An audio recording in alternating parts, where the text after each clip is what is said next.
Hi, morning.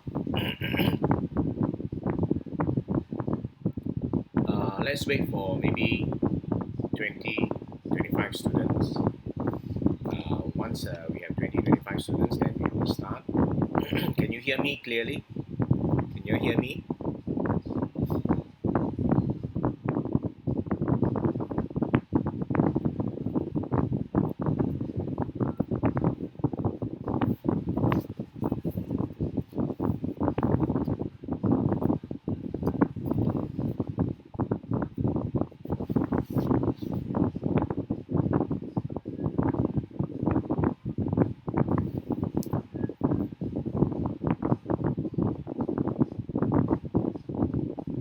Yeah, this fan is actually quite loud, but can you hear me? Can you hear my voice? Okay. If I don't turn on the fan, I will sweat.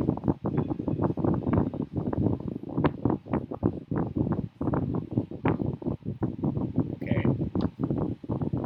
Let's wait for a while, maybe another 5 minutes. What time is it now? Now it's only 12 o'clock. Let's wait for 5 minutes. Uh, some of the students have to wake up.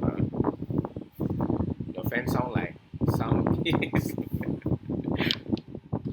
okay. Let me put it softer.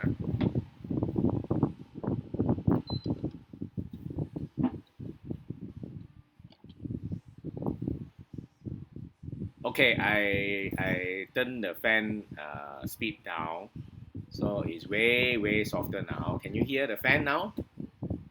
Maybe I turn on this speed next time. Is the fan very loud?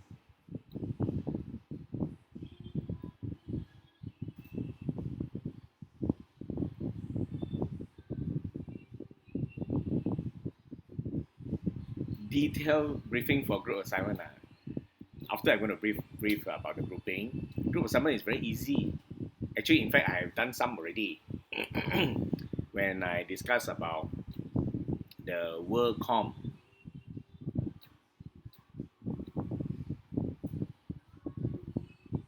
Remember the Kohlberg's theory, WorldCom? Kai-Shen, remember? When we talk about the Kohlberg's theory, I also covered WorldCom article. Okay, so the fan is better now, huh? Okay, let's wait for 5 minutes. Let me see what time is it now. It's still early. 5 more minutes. You have any issues so far?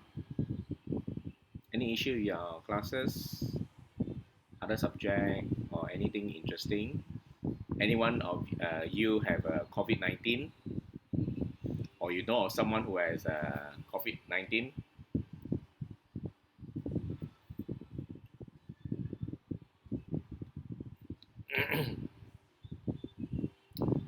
um, I wait until everyone has done the grouping first, then I will discuss the after I'm going to talk about the grouping, because some has not done the grouping yet. Once the grouping is done, next week I think I will, during our tutorial, we will have a chat about the, or even after this we can have a chat about some of the group assignment thing. But group assignment is quite easy, nothing so difficult. But the individual assignment is slightly more challenging. But some of you are doing well, so it should not be an issue. Okay, so I can see about 13 students currently. So let's wait for a while. Maybe for another 5 students. Afternoon. I look at my video on YouTube, all the recorded video. The viewing is quite high, so that's good. Individual assignment, we just start now with the guide that you have given. I haven't gotten my topic. Of course, you have to start now lah. You don't have to wait. You can start last week actually. I have done the briefing already. I have a few pre-recorded video as well on the Padlet. You can start now. You don't wait until I ask you to start, You have to start doing it now. Don't wait for last minute. You have to accumulate your work over time, you improve it over time. So usually when I do a good writing, I have to review it, I have to amend it, I have to adjust it, I have to read again and do again, redo and redo until finally due date for submission, I submit. Then I know that I have done a proper job. So because sure you will make mistake, you think you have typed correctly, but you go back and discover that you have some mistake and so on. And then when you reread your own writing, you want to rephrase it to be better. So usually a piece of article, a journal article, or a write-up that I normally do, I will have to do a few rounds of reading. And usually after I have written, I wait for 1 or 2 days, I'll go back and read again. You'll find that you have a fresh perspective on what you have written, and you can improve on it.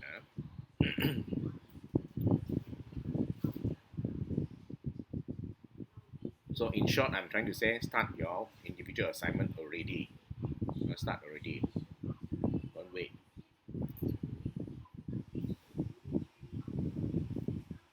Okay. What time is it? Let me see. Okay, 12:05. I will start today's class. After I finish, then some of you may want to leave. Then I'll wait for the second group of tutorial 8 to come in. Then I'll repeat. So I just want to show you first the grouping.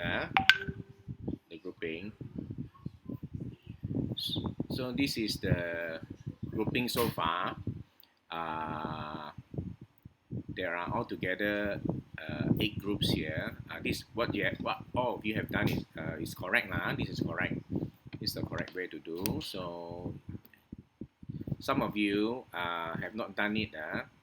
Those who do not have a group, please highlight yourself in yellow color so that at the end I will group you together as one group. And here are most of your telephone numbers. Most of you already have your telephone number here. You can contact each other and discuss about the group assignment. Any issue, then you can always have a separate Zoom consultation with me as a group. Then I'll advise you what to do lah.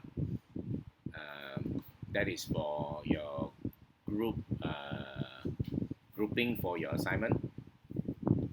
If you have any issue, do not wait for last minute.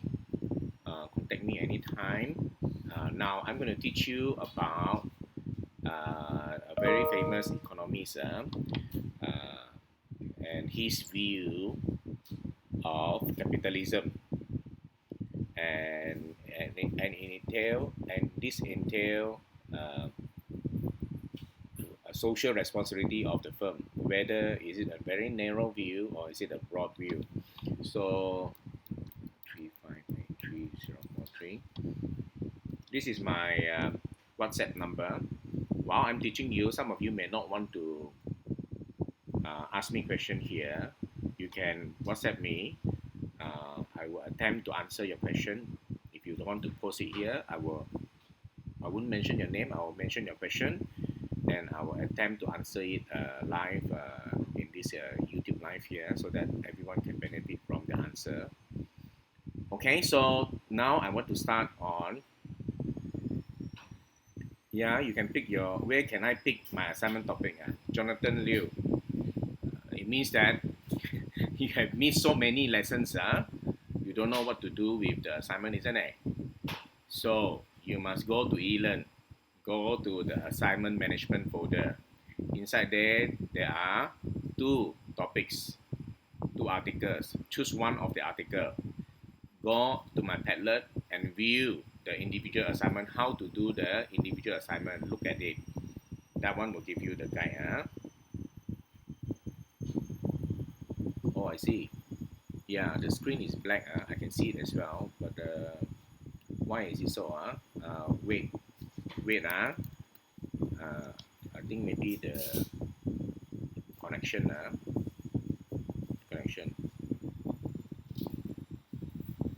It comes back afterward. I don't know why.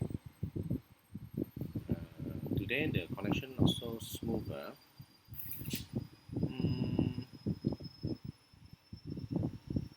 Yeah, everything is the same. It's recording.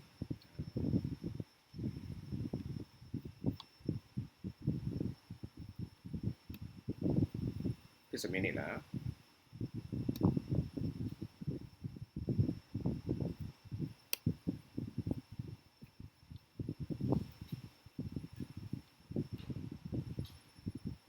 Can you see something now? I think you can.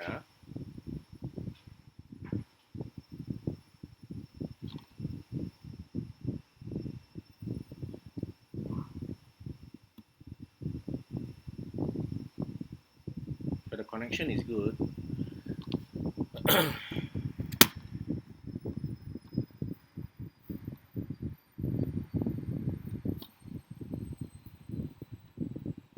Now it's off again.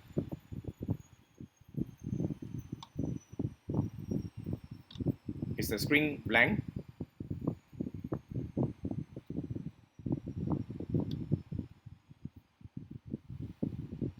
Is the screen still blank? Or can you see something? I don't see anything. It's still blank.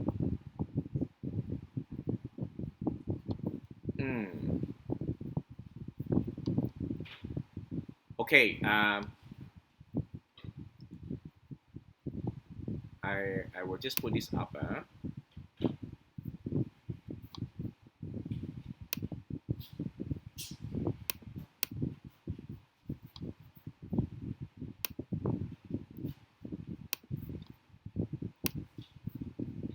Okay, you can see now. I hope you can see now. I want to proceed. If any one of you cannot see, please WhatsApp me so I can get a message that you can't see. I'm going to turn on my volume for my phone. Okay, WhatsApp me and say you can't see if that is the case, but because I'm putting on full screen here with this article. So today we are discussing this article called "The Social Responsibility of Business is to Increase its Profit." Because the tutorial question is whether uh, social responsibility of business is to increase its profit. So the answer is yes, according to Milton Friedman, the famous Nobel Prize economist. This article was written in the New York Times magazine, 1970. He was at the peak around that time, during the 70s and even the early 80s. He was at the peak of his career, very influential. His argument is like this. In a free enterprise, private property system, meaning in a free market system where property is owned in private hands, a corporate executive, Gucci, go down, sorry, private property is owned by individuals. So a corporate executive is an employee of the owner of the business. Owner of the business would be the shareholders, isn't it? So corporate executives are employees employed by the owner of the firm. So he has direct responsibility to the employer. And in this sense, according to Milton Friedman, the managers are agent to the shareholders. They are not the owner. Agent means that the agent represents the principal. Agent is acting on the behalf of the principal. And the argument here is the idea that the shareholders who owns the company invest the money into the firm. They are taking some risk in putting this money in the firm, and as a result, they hire agents who are the managers of the corporate executive to manage this business using their money to grow the business, to make money, make profit. So the managers are actually using other people's money, the money that is the shareholder, their bosses, their principal. And as a result, they should not be using this money in any other means, any other ways, other than to maximize profit for the firm, acting in good faith on behalf of the owner of the firm. And and if the corporate executive were to do CSR, spend money for social interests, for example, the corporate executive would be spending someone else's money for a social interest, meaning if they donate money to charity, if they do CSR work, if they help the orphanages, if they donate towards old folks home, if they are helping the poor and so on, right? These corporate executives are actually stealing. So in other words, is taxing the company, and the money are not theirs to be used in this manner. By stealing this money and doing something that is not what the core of what this business do, this is like raising the price to consumer. It means that this money is supposed to be reinvested into this firm to make the firm more efficient, more effective. But now you're taking some of this money, you are spending it elsewhere. Can you see that you are not investing the money back into this company to make the company more efficient, produce more better quality goods, becoming more efficient, and so on? Because you are not doing that, you are allowing competitors elsewhere to become better and better than you. Once your competitor become better than you, it means that the competitor has a better quality goods, had a cheaper price to sell. All the consumer will go there, and consumer will not buy your product. You see, so you are in effect not able to reduce the price of your good, increase the quality of your good, and capture this consumer. As a result, this is amount to raising the price to consumer. Your product costs more than your competitor's product. He is spending the customer's money. You see, the money that generate into the company is as a result of buying and selling things. You see, when you sell things, you are actually selling things to consumer. Consumer pay you money. right? You hold this money, right? And now this money is supposed to be reinvested into this company to make it better. Now you are giving it away for charity. He says this is wrong. In the long run, you are number one increasing the price of your product. Number two, you are not you don't have enough fund to pay your workers better. You see, so the stockholders, the shareholders, stockholders are the same. All the customers, all the employees could separately spend their own money on the particular action if they wish to do so. So the idea is that this: if you want to do CSR, if you want to do charity, why spend the company's money? If I, as an individual who is a stockholder, if I want to do charity, I spend my own money, not spending the company's money, you see. Or if I'm as a customer, when as an individual, I'm a customer, if I want to do charity, I will go and donate. You don't have to use my money that I pay you for a product, you go and donate. Don't use the customer money. And employees, because my wages is lower, it's as if you have taxed this amount from my wages and pay to charity, you see. If I am an employee, if I want to do charity, I use my own money. Give me my fair wages. This is the argument. So in this way, Milton Friedman is saying that the role of the business is to maximize profit. In fact, it is the sole social responsibility, the only social responsibility of the business. Why? Why is this? Okay, he has a statement here. This is again is restating the whole justification of permitting the corporate executive to be selected by the stockholders is that the executive is an agent serving the interest of his principal, the stockholder. So he has this claim that he has written here that is world famous because of it. Let me show you. So there is one. Can you see this? There is one and only one social responsibility of business: to use its resources and engage in activities designed to increase its profit as long as it stays within the rule of the game. I'm going to explain to you what is the rule of the game afterward. Which is to say, engaging in open, free competition without deception or fraud. Okay? So this is the claim of Milton Friedman. The only social responsibility is to increase profit. Increase profit. Why? Because can you see that as the company increases its profit, as you get more and more money, number one, you will invest into new technology, new innovation to make your product better, cheaper. Better than your competitor, cheaper than your competitor. You want to make your product unique, you see. Number two, when your company grow, you will buy more raw material from your supplier. The supplier will benefit, you will benefit. As you buy more, maybe you can get more bulk discount and so on, right? So you benefit, the supplier benefit. Number three, as you grow bigger, you will employ more workers. As you employ more workers, you will pay them, isn't it? So the more workers you pay, the more people will earn, and they will bring back home this salary. And because with this salary, they will start to spend the money, better education, bigger car, bigger house. They'll buy more things for the family and so on. So can you see that it has a ripple effect in society? Now, if you only focus on maximizing profit, there is a positive ripple effect going out. Okay, so this is your social responsibility. By maximizing your self-benefit of increasing profit, you are having a consequence of maximizing good in society. This is the claim of Milton Friedman. Okay, let me stop here first and ask you, do you have any question to ask me? Do you have any question to ask me after this discussion, right?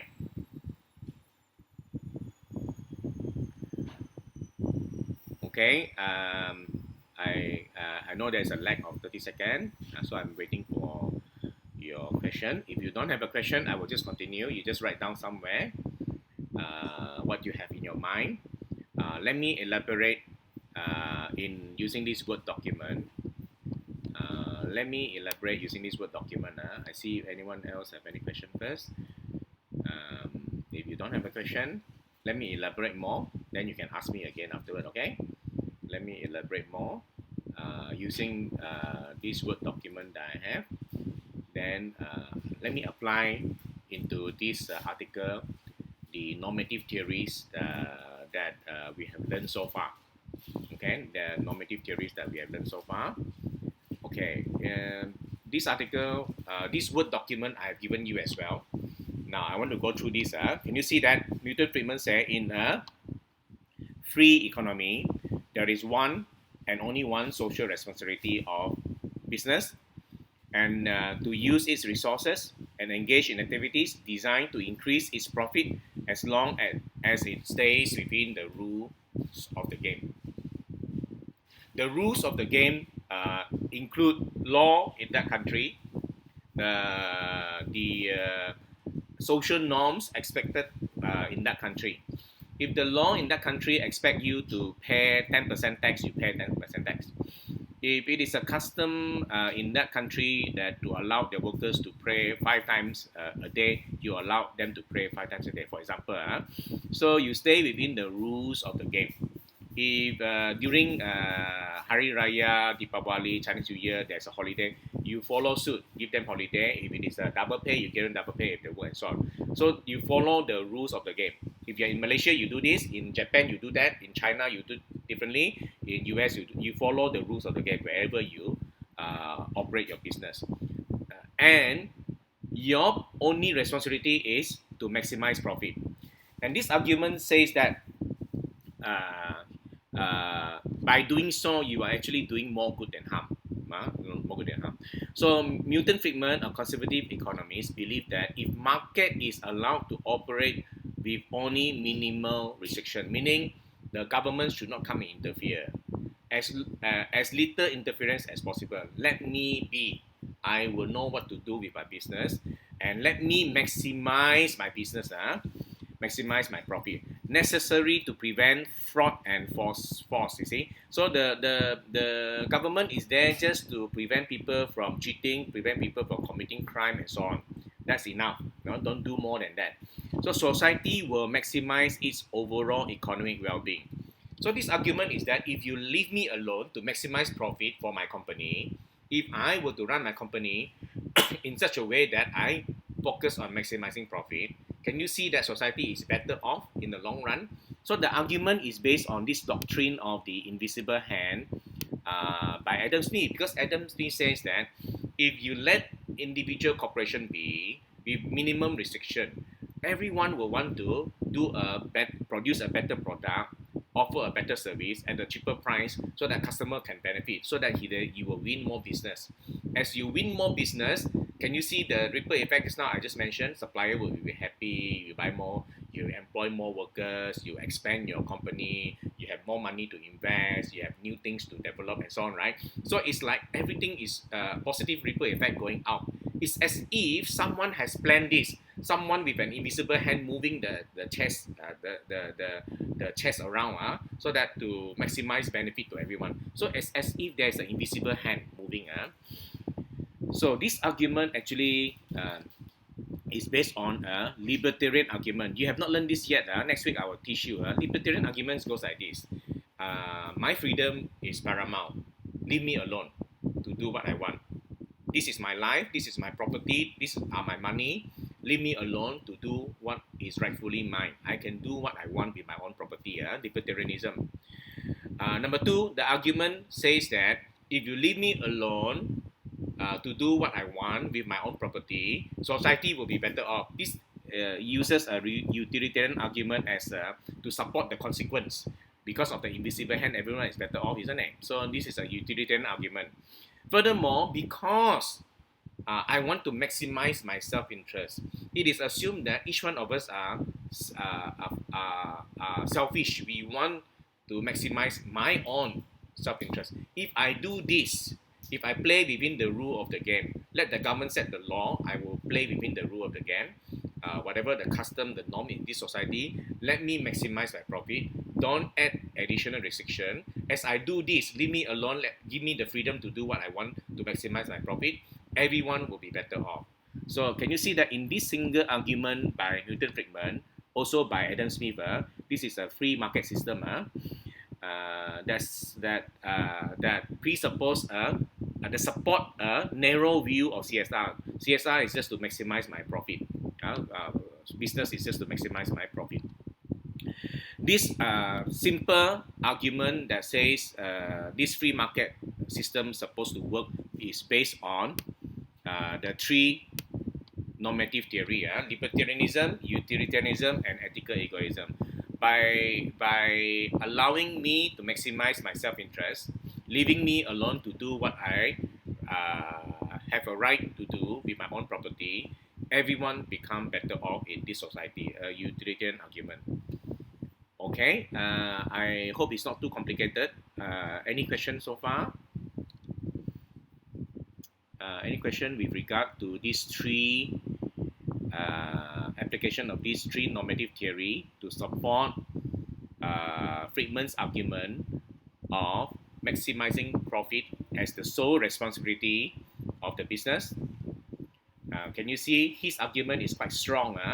And in fact, during the 70s and the early 80s, this is during the time where there was a competition between the Western capitalist system and the Russian communist system, Russian socialist system.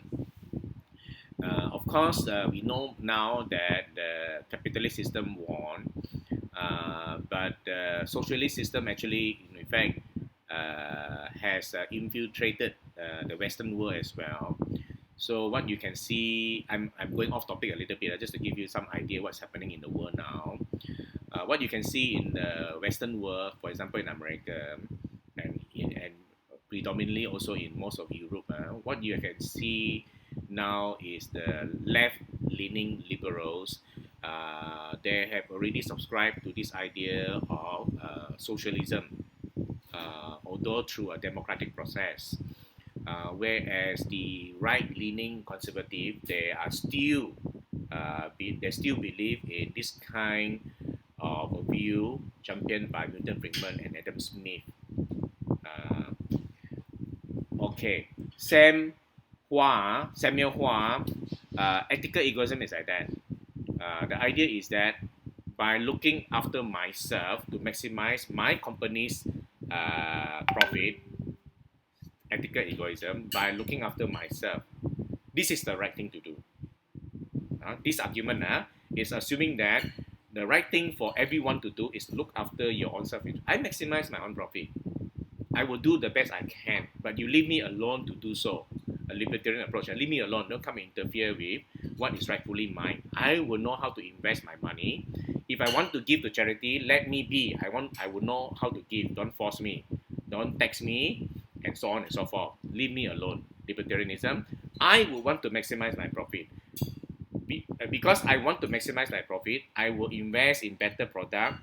I will invest to develop things that the consumer want. I will want to sell at a cheaper price, or I want to customize it to make it so unique that I can charge a higher price and people are still willing to pay.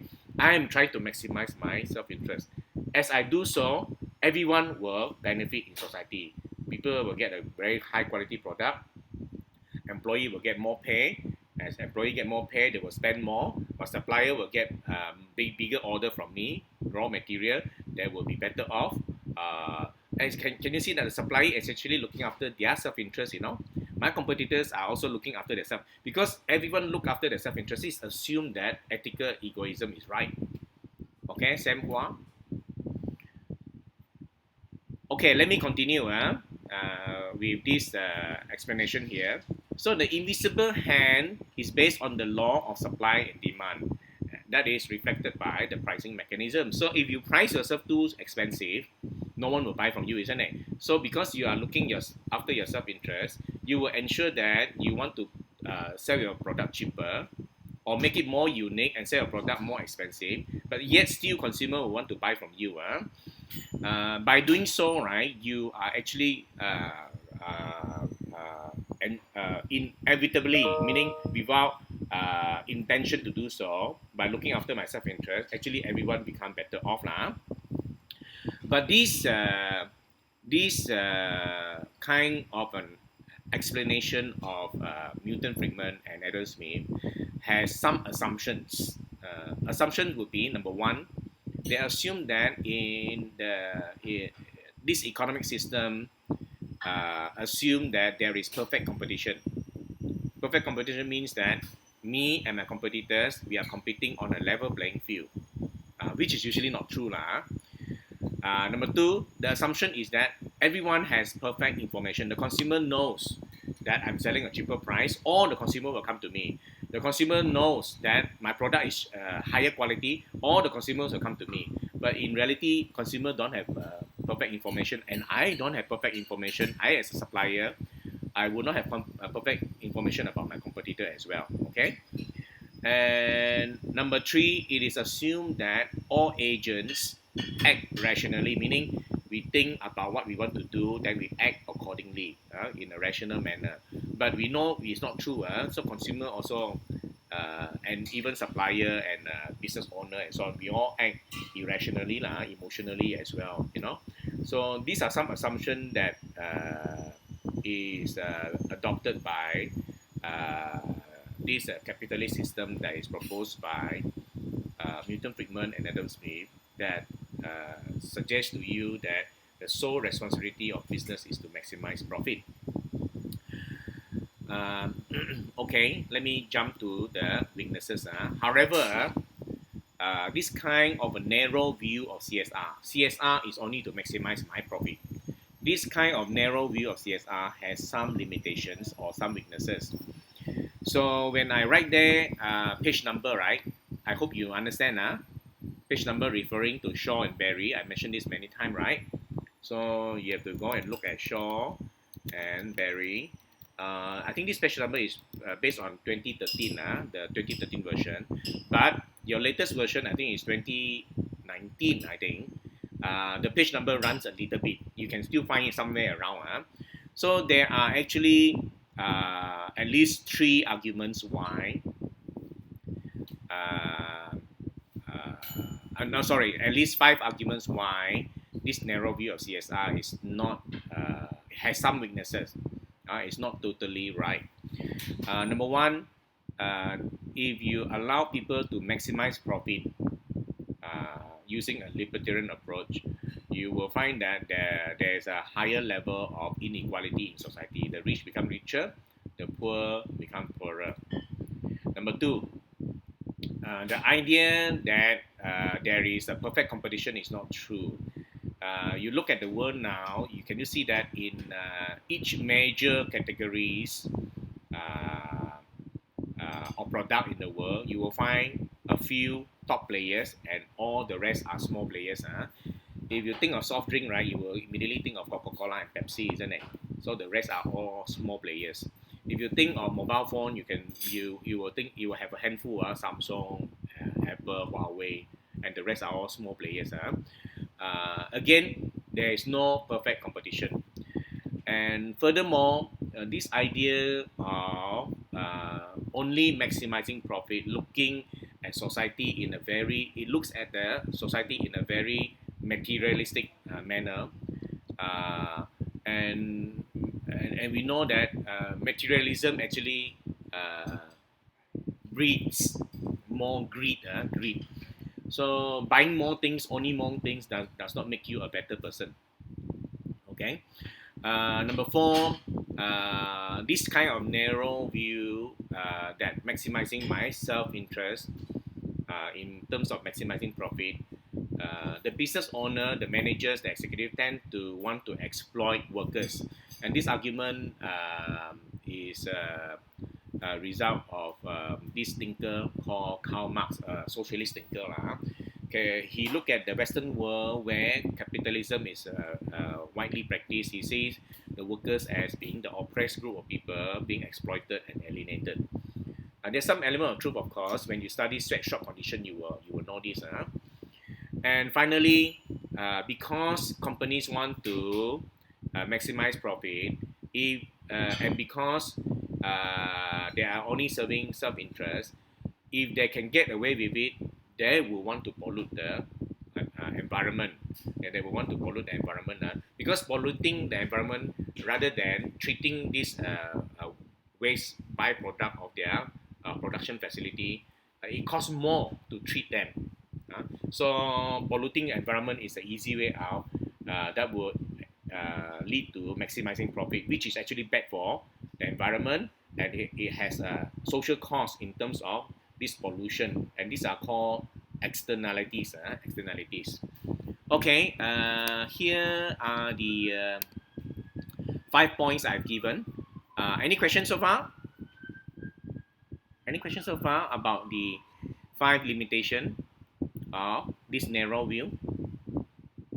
In fact, it is as a result of this kind of weaknesses that leads to a counter argument by Edward Freeman and a group of scholars who champion the stakeholder views. Stakeholders would be stakeholders, you have to balance the different stakeholders.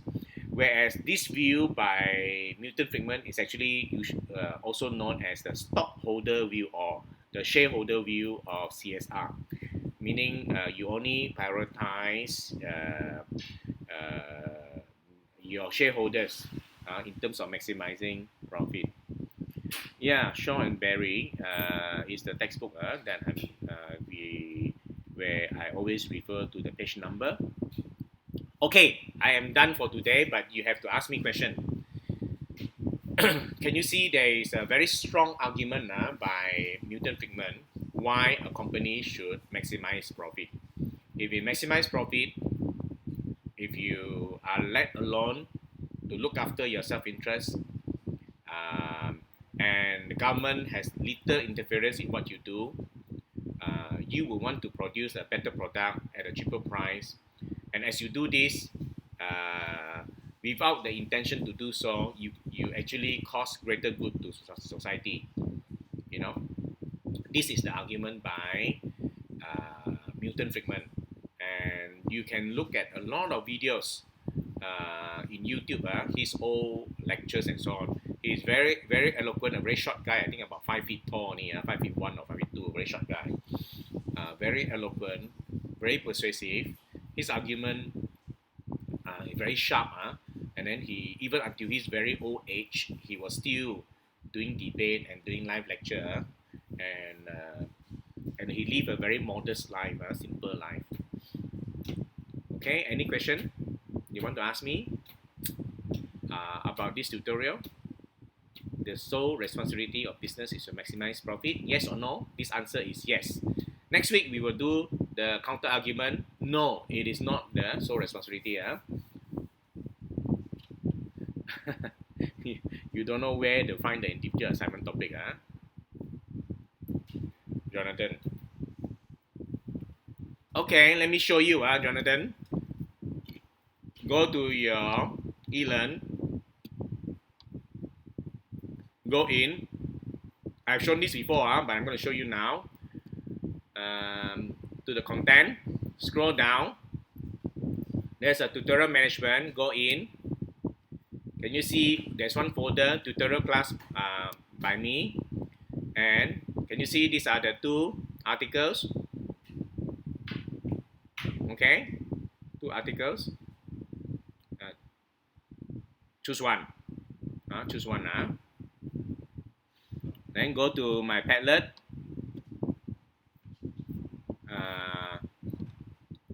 Scroll to the right side. Wait, it's a bit laggy because I'm using too many things at the same time. Can you see how to do your individual assignment? This is not on now. I will check on this. This is supposed to be YouTube. It should be on. So I've given you an outline. I will check on this link. It's on my YouTube as well. I'll put it here after. But somehow it's unlocked. I mean, it's unlinked. And this is part 2. And I'm using this as an example. But I don't want to put all because this Padlet is not only for my tutorial, it's for all the tutorial. So if you have followed me from the beginning, you will know that I would have covered this earlier. So I would have shown you what to do here. Look at the video. Okay, inside this tutorial. go in, you will see that these two articles is for my tutorial student to select one. Okay. Okay, Jonathan. Uh, as you said, moral issue by our mentor. How about this book, Justice? Okay, Justice by Michael Sandel is actually a very good book to read.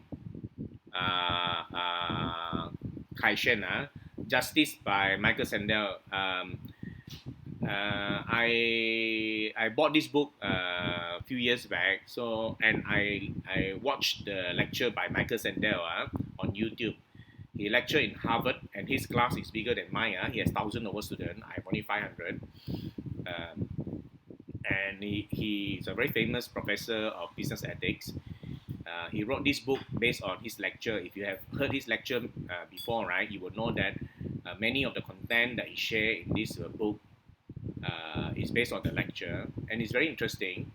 And basically, he covered almost the same grounds as what I cover in business ethics. But of course, his cases and his topics that he is covering is more Western. It's about joining the army, what's the right thing to do, do I own my life, and so on. So the idea of Western individualism is very strong in many of his lectures, but his argument on libertarianism, on Kantian ethics, on utilitarianism is exactly what I have been teaching here.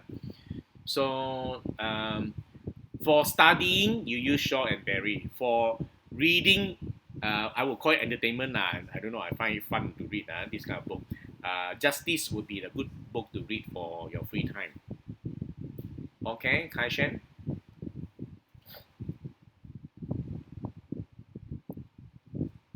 Chi Wing, Li Chi Wing. A few extreme supporters of capitalism simply deny that it is responsible for poverty and inequality rather than say government interfere with market and cause this problem. So you're making a statement now, you're not asking me. So left to itself, the market will eliminate unemployment and poverty while ultimately lessening inequality, but neither theoretical or study of history support this reply. Okay. Okay, sir, the answer for poverty, is this right? Okay. Now, this kind of argument, right, Chi Wing, this kind of argument, right, there are always two sides. There are always two sides of the argument. Can you see that there's no system in the world, there's no economic system in the world that has brought out people from poverty more than capitalism? The kind of capitalism, achieving, I'm trying to explain to you. There's no economic system in the world that has brought more people out of poverty than capitalism. You know that? I want to give you one simple example that you all will know. Although China has a communist political system, their economic system is actually capitalist. It is only recently when they opened their market for capitalism, you see that how many millions of people escape poverty as a result. And why were they in poverty in the first place? Because they are controlled by a socialist regime. Okay? Now, you must understand that this book is written from a Western context. Western context. Chi Wing. The textbook is written from a Western context. And from the Western context, of course, they will tend to champion capitalism. Capitalism. For me, I will say that capitalism has limits. Equally so, socialism has its limits. But if you compare the two, right, I would say that you cannot allow people the total free will to do what they want with their life, with their own business. You must have some control, because no system in the world is perfect. No system in the world. You must have boundaries to prevent people from overdoing the idea of maximizing self-interest. You must have boundaries. Otherwise, you will see rampant abuse of pollution, exploitation of workers, for your self-interest, and the poor getting poorer. So there is obvious weakness to capitalism, but capitalism you cannot throw away the whole system. The system itself has some weaknesses that need to be addressed. You don't throw away the whole system just because there are some weaknesses. Okay, Chi Wing? You must learn to think critically on your own. Doesn't mean that because this textbook says so, or some author says so, you have to rationalize it. Is it true or not? Is it acceptable to you or not? And if it is acceptable or it is not acceptable, then you must explain it. Okay, any more question? I'm fine if you want to challenge me. I have no issue, but I'll give you my reason now. Of course, you can have your own reason why you believe in certain thing. I won't give you less mark if your argument is against what I believe. I wouldn't give you less mark. I just want to assess how you argue, whether you know how to think rationally. That's fine for me. I'm not forcing you to adopt my view.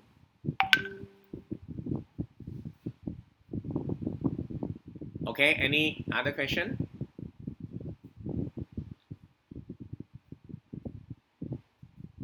Any other question you want to ask me?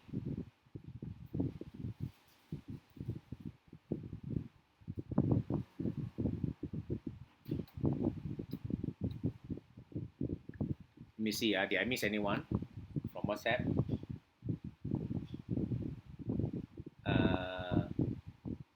No. Let me scroll and see. Did I miss anyone? Okay. Okay. If you don't have any question, you may leave if you want. I will leave this channel on. I will wait for the next group of students to come because I want to be fair to the next group as well, because I always conduct my live session during this time, and I have a recording for the second group to come and see, right? So I just want to be fair to the tutorial 8 who is coming in at 1 o'clock. So you may leave now if you want, just like you're leaving a tutorial class now. You can you can leave this YouTube live link and go and do your own work. If you have a question, you can ask me as well, and I'll wait for the rest to come. Okay, thank you guys. Thank you. I hope you understand what I have taught you. You can always come back and look at the video later. And maybe you want to see what the second tutorial ask question later, so you can view back this YouTube link later. I will put, as usual, I'll put it on Padlet. The material are all on Padlet. You have my WhatsApp number. Any serious issue, just WhatsApp me. Give me some time to reply you. Shinjen, thank you. And I will reply you usually within 24 hours. If I don't reply you, it means that I have forgotten your message. So you have to prompt me again in the WhatsApp. Thank you. Thank you. Hong Shen. I hope at least to see you all once in the campus, on the campus. Thank you. Thank you. See you all later next time. Thank you.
Okay, there are some questions here. Do we have to submit our tutorial answer to you from Dashini? No, no need to submit any answers. This is for your learning. Samuel Hua, will Marxism implementation in business? Uh, Marxism, right, is the ideology, social social ideology that the state owns private property. The states own private property. Individual does not have a right to own property. I'm against it. I don't believe in state ownership of property. Usually, the states, if you ask the government to own property to be involved in business, right, they will tend to abuse their power because the government are not using their own money. Government are using the citizens' money, and because it is not their own money, they don't feel the pain of waste, or they don't have an incentive to use the money in a more efficient or effective manner. So always you see in society where a Marxist system is in place, usually the citizen will suffer. The citizen will suffer. Where although the ideology is such that they want everyone to have equal wealth, right? Actually, they end up having everyone equally poor. It's not equally wealthy, because there is no profit incentive to serve your self-interest. They usually this kind of Marxist system, if you implement in terms of ownership of business, I think it will not work. And history tells us, I think, that there is a flaw in this kind of ideology. Okay, actually, I will still wait for 5 more minutes. There are altogether, I can see, let me see, 15 students here, but I don't know whether you are the new student or you are the previous student. So I wait for another 5 minutes. I'm fine with that. Even if you want to hear me teach you 2 times, I'm fine with that. In any case, I want to give the tutorial 8 student an opportunity to interact with me live, for those who are from tutorial 8, so that is fair to the student as well. So we will wait for a while while I look at some documents. Yep.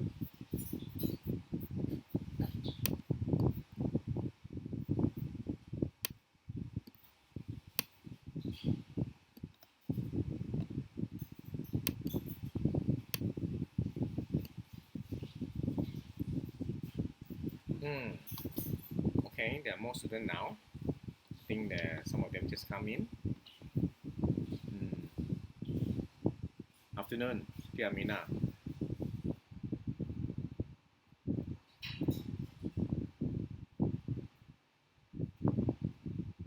How are you coping?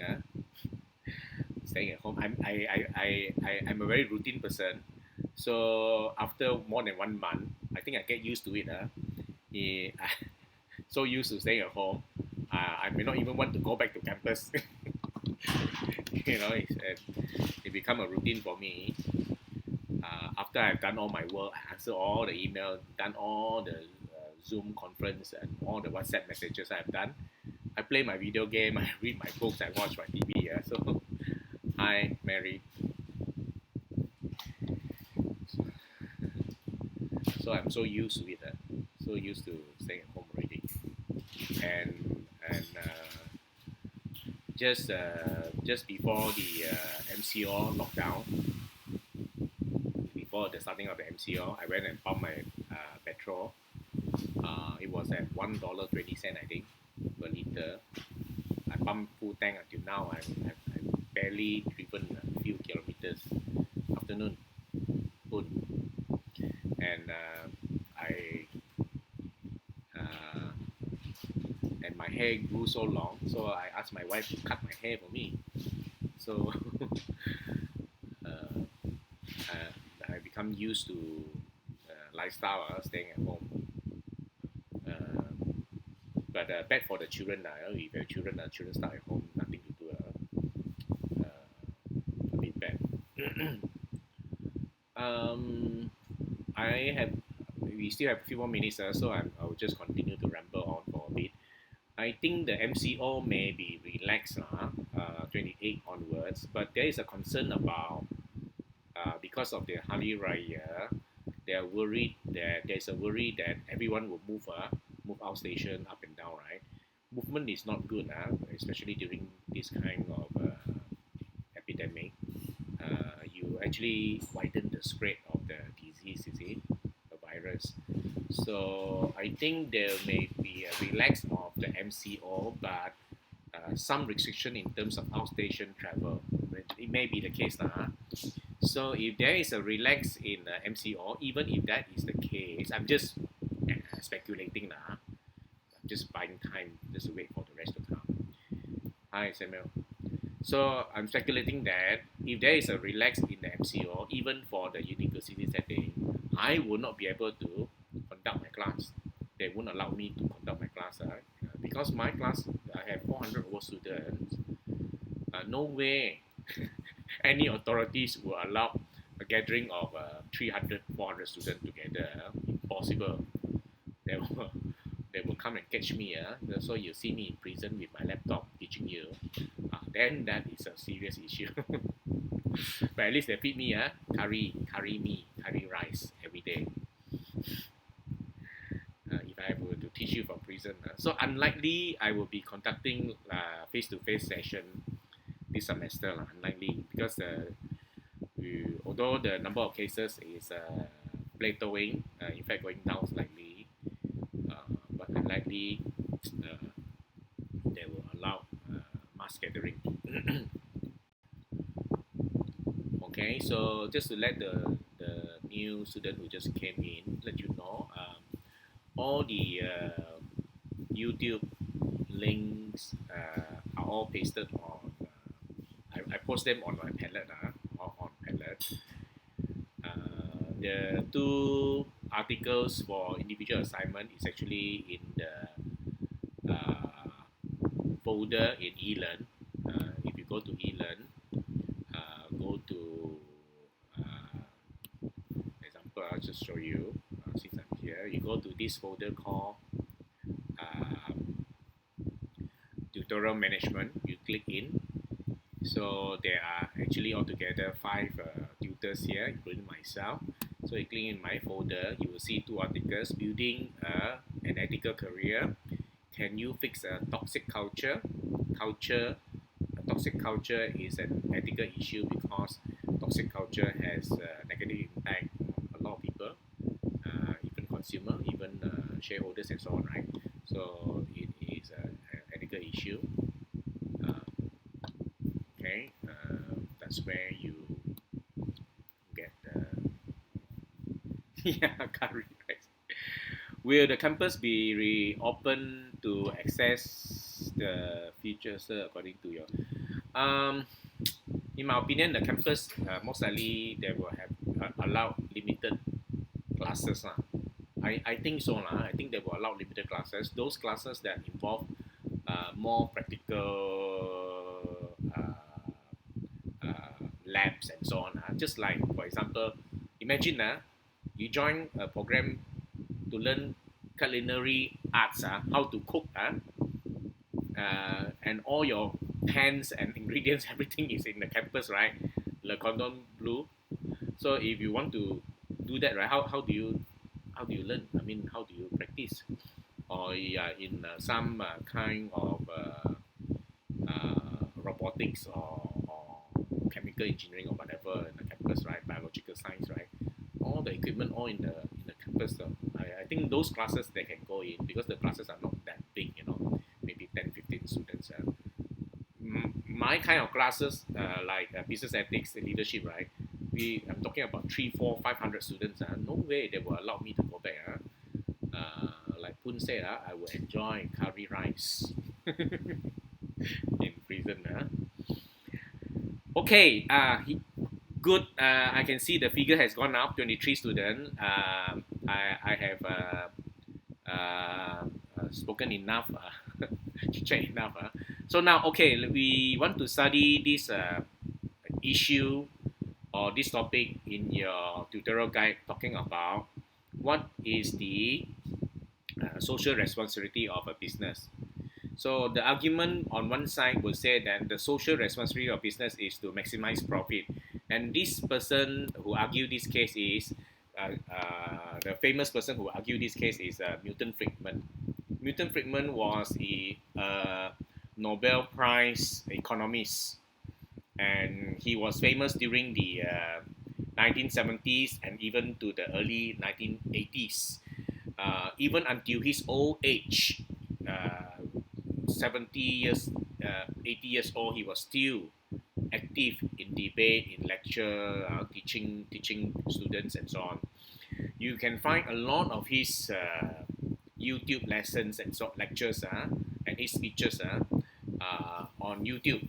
And Milton Friedman, a very short man, very eloquent, very good in debate, and he has a how to say Texan accent, slang, cowboy slang to his speaking. So he is the one who says the social responsibility of business is to increase its profit. Why is it a social responsibility? Isn't this responsibility, this increasing of profit only benefit yourself, the company? Why is there a social responsibility? So his argument is like that. He said in a free enterprise where private ownership of property in the individual hand, a corporate executive is an employee of the owners of the business. Who are the owners of the business? The owners of the business are the stakeholders. So he is trying to say that the stakeholders actually invest money into the company to grow this company, and they expect a return from this investment. And he's saying that because of this, right, this shareholder or this stockholder, the owner of the company, they employ corporate executive or managers to run the company to serve their interests, you see, has a direct responsibility to his employer, the stockholders. So the managers are actually acting as agent responding to the principal. So the agent can only act on behalf of the principal, and the agent is here to act on behalf of the principal to maximize profit, you see. That's why a stockholder or shareholder invest money into the firm, because they are the owner. They want return of capital return, profit return as well. In each of these cases, he's talking about some cases above. The corporate executive would be spending someone else's money for a general social interest. Imagine the case that this corporate executive will take a portion of the profit and donate for charity, give to the old folks home, do some CSR to save the environment, to sponsor some orphanages, to do some charitable cause. He says if you do that, you are actually spending someone else's money. Whose money? The principal's money, not your money. You don't own this company. You are just an agent to the owner. So insofar as his action raised the price to consumer, he is spending consumer money as well, you see. So if you are spending money that is not rightfully yours, instead of investing to improve your operation, to produce a better product, something that is cheaper and nicer, right, to win more consumer, right, you are giving it for charity and so on. Because you are doing that, you are actually spending someone else's money, who may be the consumer money. Because you know why? Because instead of using this money to make your product more efficient, cheaper, invent new material to make it more cost effective, right, you have not done so, and as a result the consumer is paying you more. And when the consumer pay you more, this money you take it and you go and spend it for charity. So he's saying that it's not right. It's not right. Insofar his action lower the wages of some employee, he is spending their money. Now, when you spend this money to invest into your company and make your company grow, right? In fact, as a result of your company growing, you tend to pay your employer and your workers more money. Can you see that? As you spend your money inside your own company instead of doing charity to improve your efficiency of your company, as your company grow, you're going to pay your employee more money. But because you are not doing that, right, you are lowering their wages. Can you see that? So this is as well is not right. You see. So the stockholder or consumer or employees could separately spend their own money on the particular action if they wish to do so. So it is trying to tell you that let individuals decide on their own what they want to do with their money, whether they want to do charity and so on. If I'm a stockholder, this is my money. If I want to give to charity, let me decide. I will give. If I'm a consumer, if I want to do charity, I will decide.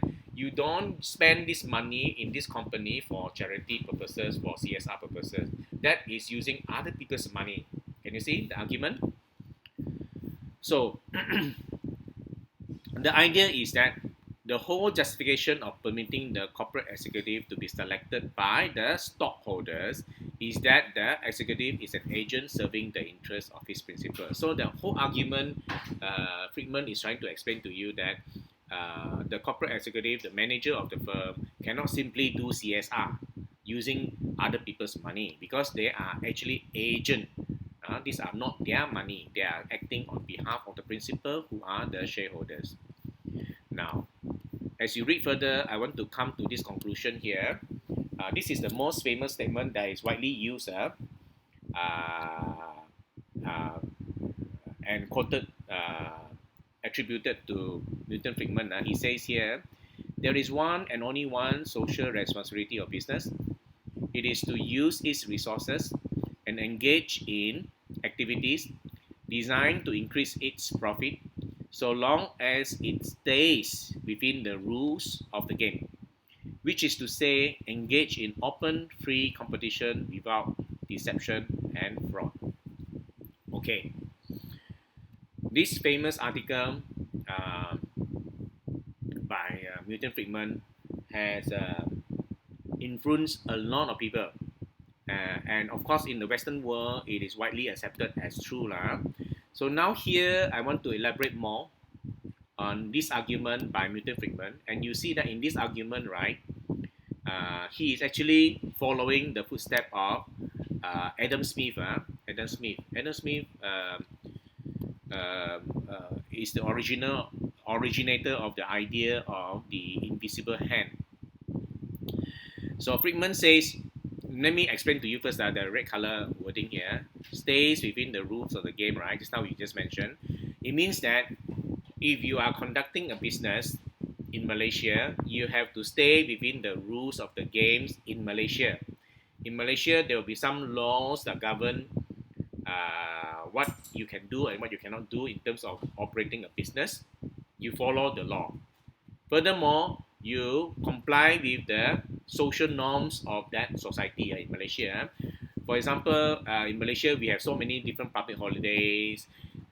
For example, if it is expected that you are supposed to pray 5 times a day, so you follow the rules of the game, what is expected in this society. After you have done this, right, follow the rules of the game, your only responsibility, your only social responsibility is to maximize profit. Full stop. That is what Milton Friedman is trying to say. And why is this the right thing to do? And his argument goes like this. Friedman, a conservative economists, believe that if the market is allowed to operate with only minimum restriction, meaning the government don't come and interfere with how I run my business, at very low level, you prevent people from fraud, you prevent people from using undue forces on others, not committing any crime. That's all. Don't come and prevent me from doing my business. I want to do my own business. Leave me alone. And society will maximize its overall economic well-being. If you leave me alone without any restriction and allow me to maximize my profit for my company, everyone will become better off, maximize its overall economic well-being. And this is as if someone is managing the whole economy. there's an invisible hand moving everything around. Can you see that if I grow my business profit more and more, I will buy more from a supplier. Supplier will benefit. As a supplier benefit, they will pay their workers more, isn't it? So I will invest in money into my company to invent new product, cheaper product, produce more of my product. Consumer will want to buy from me. Consumer will get a very good product for a very good price. Consumer will benefit. Furthermore, as my business grow, I will pay my employees more. I will train them. I will give them more salary. I will hire more employees. As a result, this employee go home, they can spend their money for their children, better education, better food, bigger car, bigger house, right? They will spend more. Can you see there is a positive ripple effect as if there's an invisible hand moving everything around to manage everything for the greater good of this society. But in fact, the only thing that need to be done is government leave me alone. I want to increase my profit. Everyone will without the intentions to do so, everyone will benefit, you see, as long as you leave me alone to maximize my profit. So that's why there is a social responsibility here. If you allow me to maximize profit, the consequence is everyone become better off. Can you see the argument that I just explained to you, the kind of description that I have explained to you just now, right? That I described to you, has these three arguments underneath, underlying this free market system where the sole responsibility is to maximize profit. There are these three normative theory that being applied in this description that I just mentioned to you. So the libertarian argument is that you leave me alone, you see. The libertarian argument as the primary factor in this description that you leave me alone to do what I want. This is my property, my business, my money. I will want to do what I want with it. Don't come and interfere. Minimal restriction from the government. Number two, if you leave me alone to do what I want with my own property, everyone will become better off. This is a utilitarian argument. Society will be better off. Furthermore, if you leave me alone to do what I want with my property, I would want to maximize profit. As I maximize profit for myself, I serve my self-interest, you don't interfere, everyone become better off. You see, these three normative theories are interrelated in this single argument of sometimes this argument is called the narrow view of CSR, the narrow view of corporate responsibility. So the invisible hand argument is based on the law of supply and demand, and this is reflected by the pricing mechanism. You want to produce something better quality, cheaper price. You want more people to buy. You see, as the demand increase, you supply more. So by serving self-interest, company will adjust their supply of goods to meet demand of consumer without government intervention. This inevitably result in greatest good in society. And here there are some assumptions for this kind of a mechanism to work. It is assuming that there is perfect competition. If I do well, my competitor will want to also improve themselves to do better. You see, so we are always competing. There's a level playing field. Number two, it is assumed that everyone has perfect information.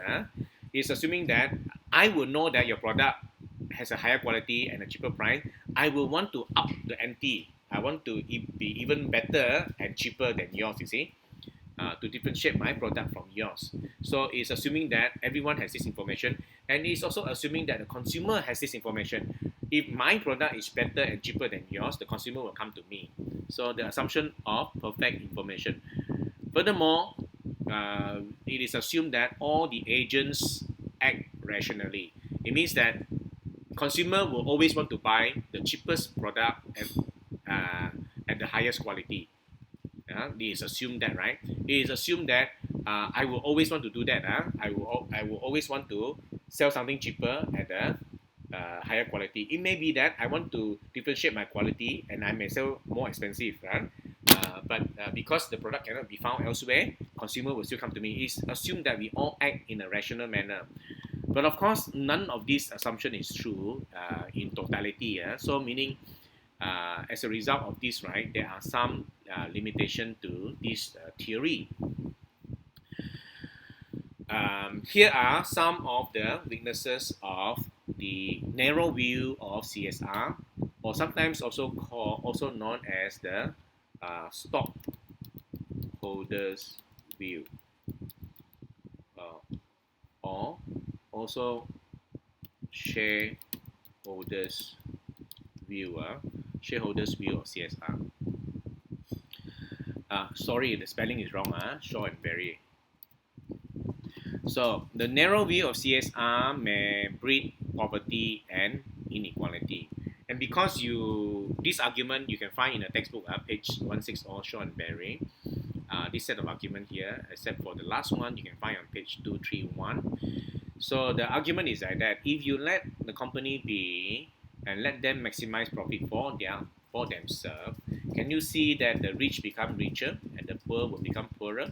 So as a result of this, there is a lot of inequality in the world because you allow this kind of libertarian approach, assuming ethical egoism is right, that everyone should serve their self-interest. You are actually assuming that everyone become better off, but in fact, in reality, the rich become richer, the poor become poorer. This is an argument that to criticize the weaknesses of the narrow view or the stockholder or shareholder view of CSR. The second argument says that we always think that there is a level playing field of perfect competition, but this is not true. The narrow view of CSR will concentrate power in the hands of a few corporations.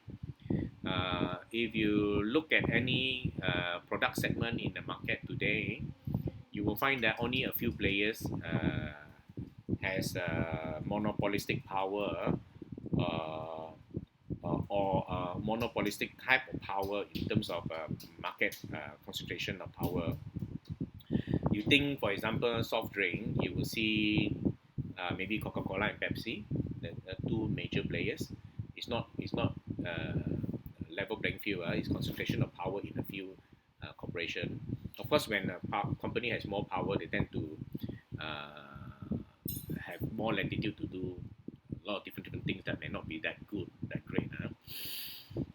You think of a mobile phone company, you will see a handful of big players: Apple, Samsung, Huawei, and all small players. So it concentrates power in a few corporations, and history tells us that when a company has too much power, they tend to do bad things.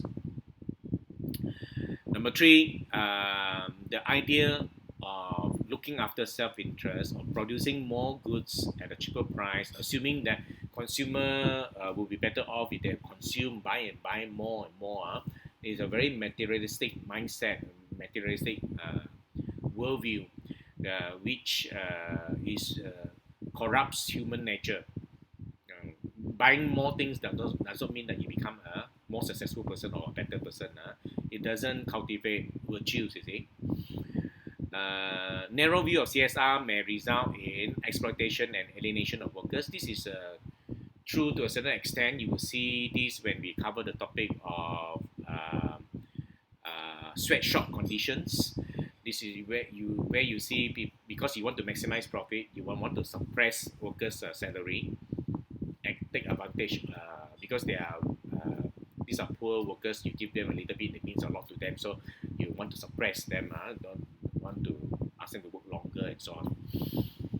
And finally, narrow view of CSR may result in companies failing to internalize externalities. For example, if you let a company be to do what they want to maximize profit, if the company is a production facilities and they produce some pollution as a byproduct of their production process, to maximize profit, what they will do is if there's no law to prevent them from polluting, they will just pollute, you see, within the rules of the game, especially in the poorer countries where the established law is not so stringent or where there is non-existent, such laws are non-existent, so they will just happily pollute the environment.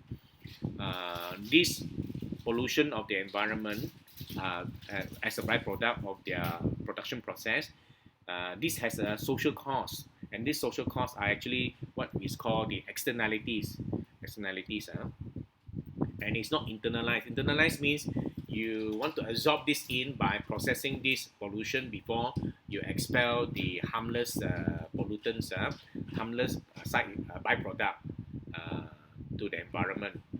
Meaning you take away the toxic elements from your pollution before you expel it.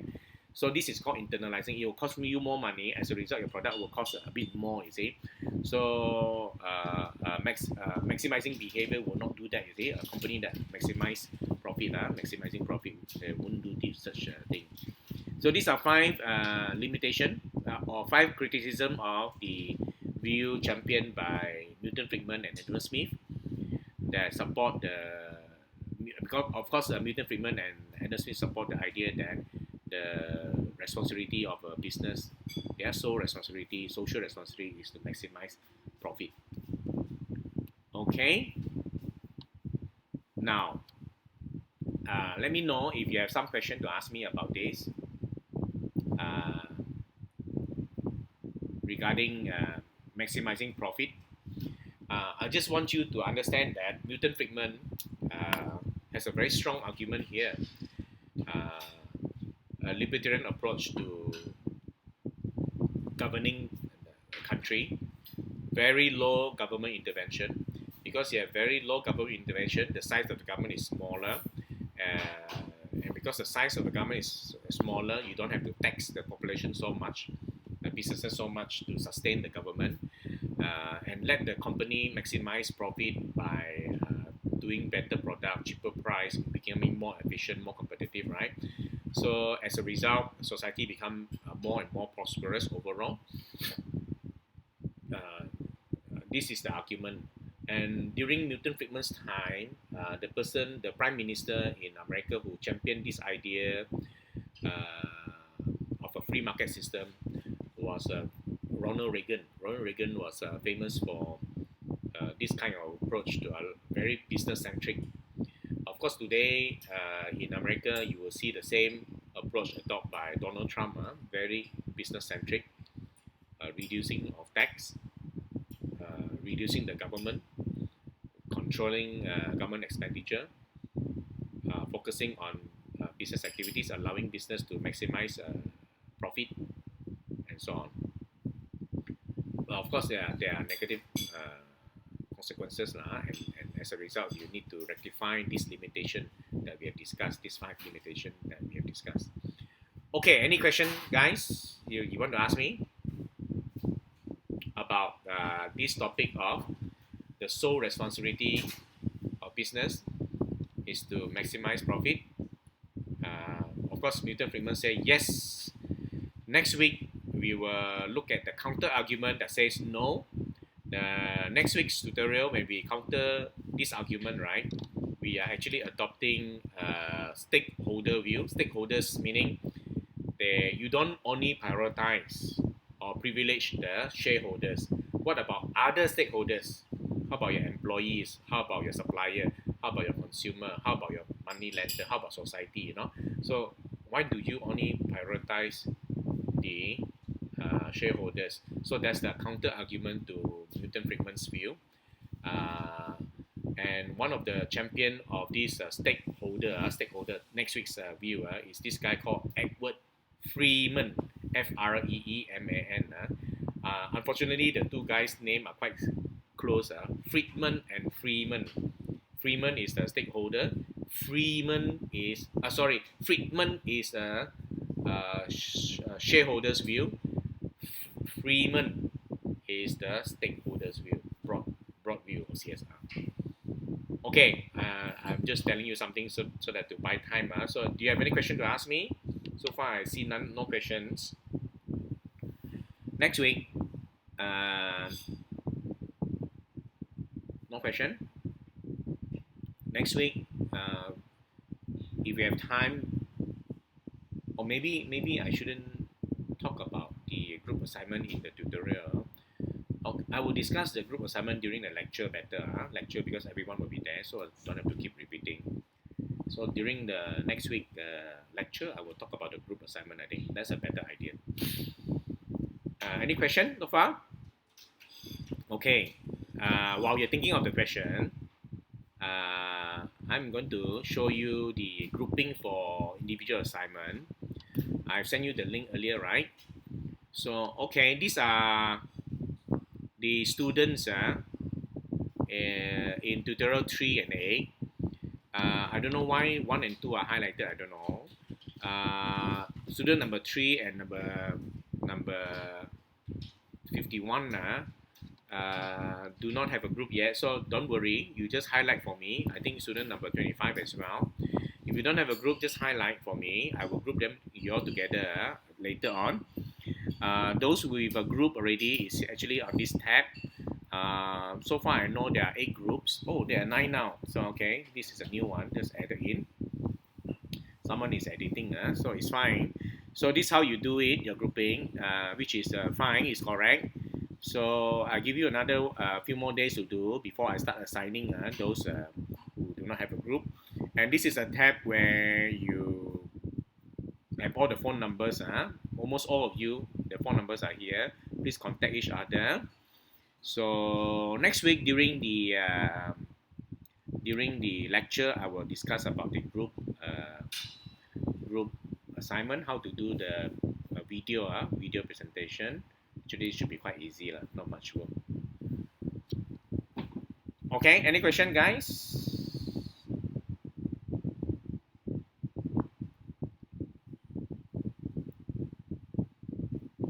For myself, my view, I'm someone who admire Milton Friedman. I think he is very eloquent. A lot of the argument that I find very persuasive, but perhaps he is too optimistic. I believe that some kind of restriction, I will call it constraint.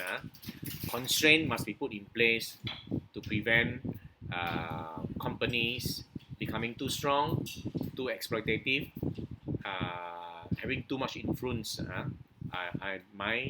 My opinion is like that. I think that companies, firms, businesses should not be allowed to do what they want. Should not be allowed to do. There are certain limits that we need to set in place to prevent company from causing more harm than good. But not too much restriction. Not too much restriction. It must be favorable so that these people want to invest in your country, to start businesses, and to prosper the nation. Okay, I have actually repeated what I have taught earlier in tutorial 3. They are more or less the same. But in tutorial 3, there are more questions asked by students. You may want to go back and look at the end of tutorial 3 where there are some questions asked, and I have addressed some of them. Beside the curry rice and curry mee, I have addressed those questions that you may want to understand as well about poverty, about Marxism. Okay. Any more questions, guys? If you have no question, I will save this link, this recorded session. I will post it on Padlet as usual. For individual assignment is here. You can go and take a look. So if you scroll all the way down to the very bottom part of the website, the Padlet, you will see the live session. So today's tutorial session I will put here. So that was last week one that I put here. So you will continue from here. I will just continue to put more and more until we finish. In fact, I have already laid out the whole semester's tutorial here. Can you see that? Now we are at week 3. Is increasing profit the only social responsibility of business? Yes. So there is Milton Friedman, and there's my explanation about it. So next week we are going to cover this. Is increasing profits the only social responsibility of business? No. So here you find Michael Porter and co-author talking about shared values and so on. So we are going to talk about this as well next week. Okay, and then the subsequent week I have laid down week 5 Week 6, week 7, you focus on your assignment. Week 8 is actually your semester break. Then week 9, week 10, what you do is you focus on your group assignment. And then week 11, whistleblowing. Week 12, again whistleblowing. Hey, by the way, this is yes, this is no. This is wrong. Let me just edit it quick one. No. Okay, just spotted it. Then week 13 is a revision. Week 14 is self-study. Okay, so that's all for today. Where can I find the Excel to fill in? Jovi, the Excel, I actually post it on, I actually email to you. Jovi, is your name? Is your name inside here? Is your name inside here, Jovi? Can you see where's your name? Yeah, Jovi, your name is here in, yeah, actually in tutorial 8. I'm going to share with you now. No, I'm not going to share here. If I share with you on YouTube, you know what's the problem? Everyone on YouTube can come in. So no, I will send it to you separately, Jovi.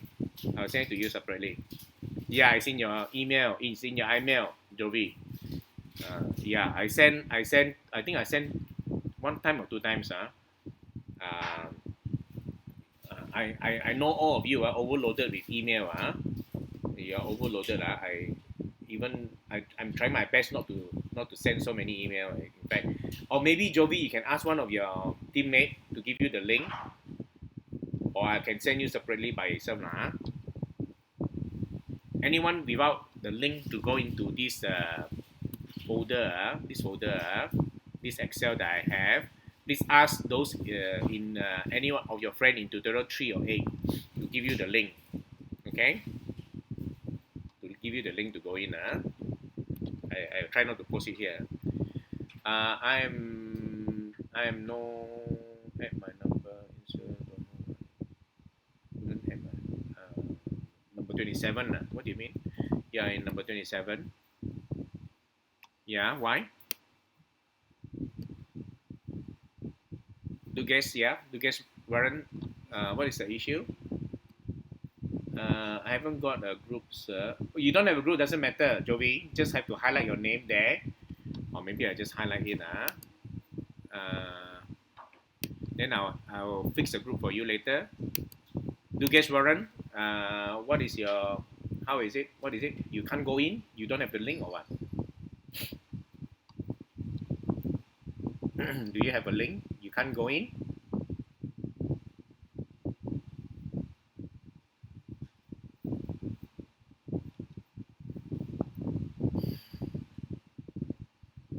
Yeah. Can't open the file in my computer. No, you can. All of them are in. Okay, I tell you what.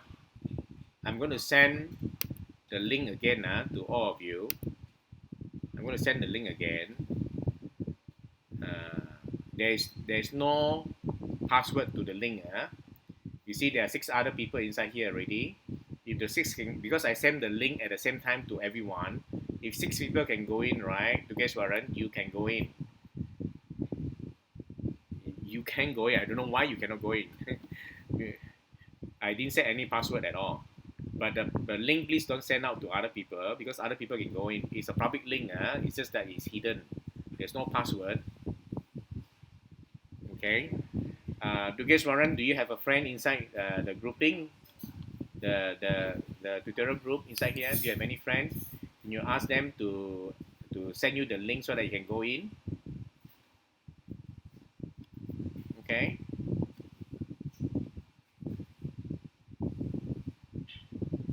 Never mind. I will highlight your name first. If you don't have a group, I highlight your name first. You don't have a group. I think most of you will already have a group because there are already 9 groups. Now it's going to 10 groups. I see your editing is fine. Any other issue, guys? Any other issue that you want me to address? Any other issue so far? I hope you are doing well with your other subjects. I hope it's not too tough this semester, that you are coping well.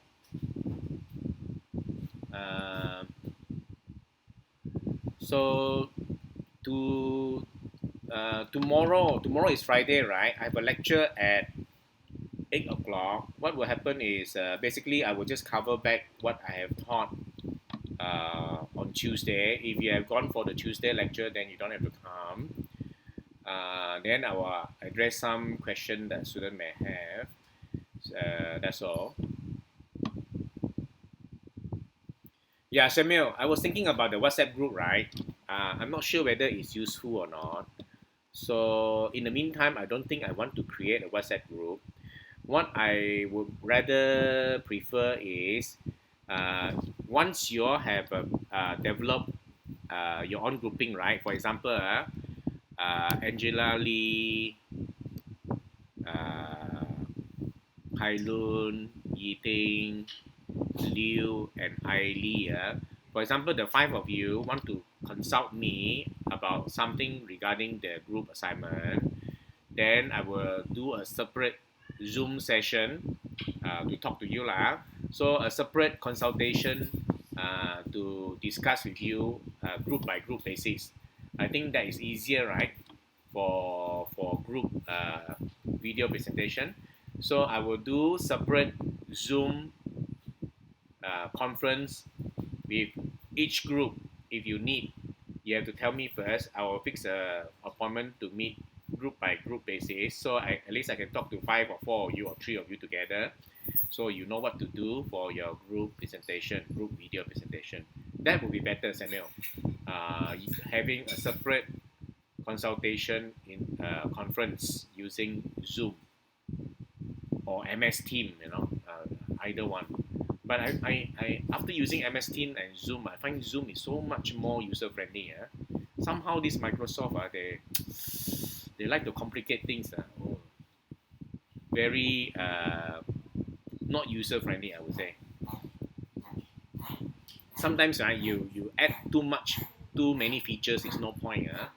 You must have the simple feature, the main things that people use. You have to major on the major not major on the minor. Okay, Samuel. That would be a better idea than to create one group and bombard everyone with messages. I rather that I engage with a group by group basis using Zoom or conference call. Okay, any more question?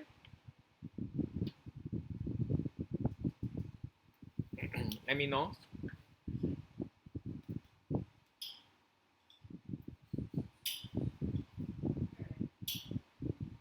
Okay, guys.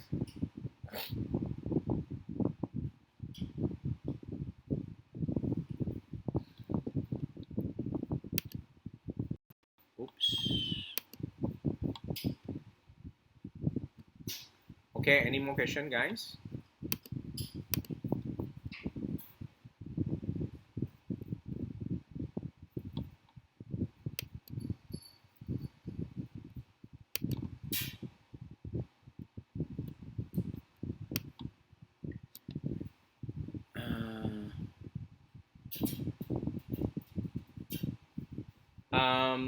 Discussion on the group assignment, ISML, will be next week during the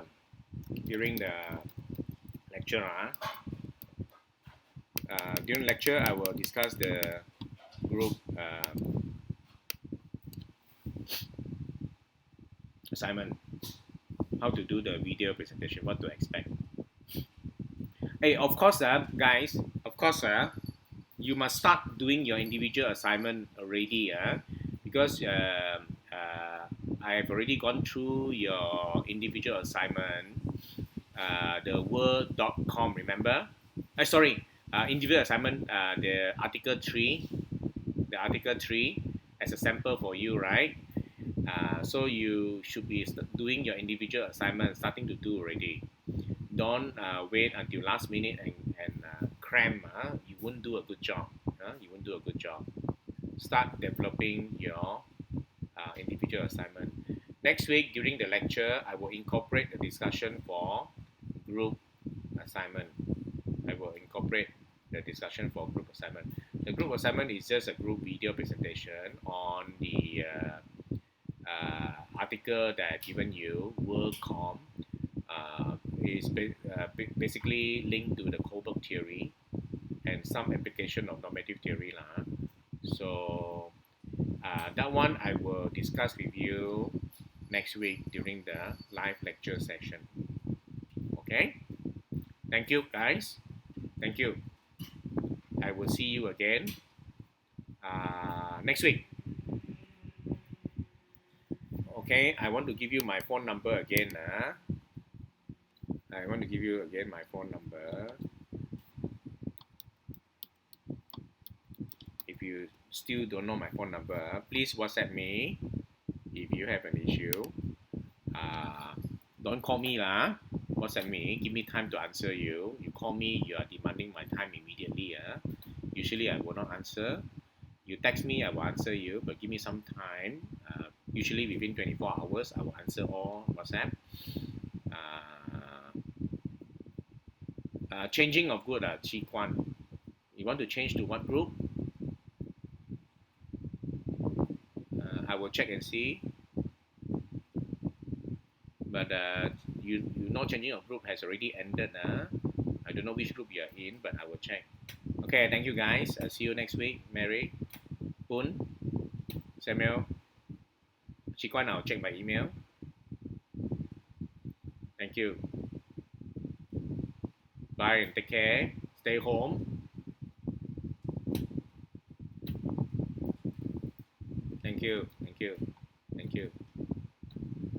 That's wrong. And Key. Is it? And Key. Your name very unique.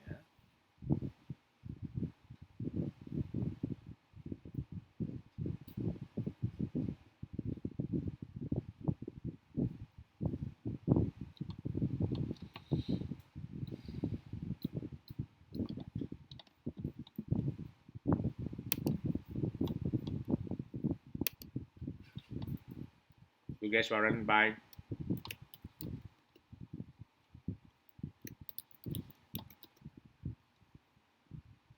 Thanks.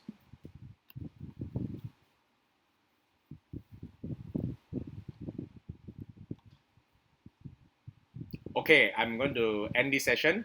Okay, bye.